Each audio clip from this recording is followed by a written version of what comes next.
Ассалаумағалейкум, сіздермен Boya Motors жұмысымызды әрі қарай жалғастырып жатырмыз.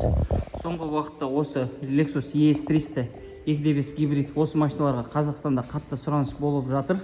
Соған байланысты бүгін машинаға полный обзор түсірсек деп шештік. Машина Supreme комплектациясында, передний парктрониктері, 18-дік баллон, повторитель поворотника, бесключевой доступ машинада, еще коричневый режиммен комбинированный салонда, полностью электропакет, память, плавающее сиденье, мультируль.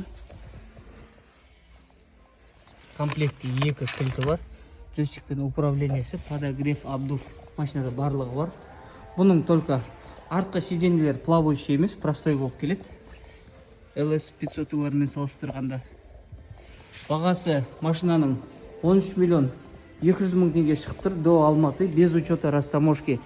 Қазақстанда документіне плюс-минус 4 миллион 600, 4 миллион 700 мың ақша кетеді. Примерно сонда 18 миллионға қазақстанский учетпен, кәдімгі ақ номермен под ключ шығады 18 миллион теңгеге.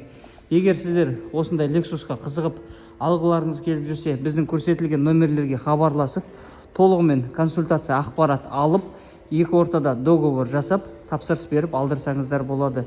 Жеткізу уақыты экспресс доставкамен 25 күн мен 35 күннің арасында кепілді түрде Қазақстанға машинаны жеткізіп береміз.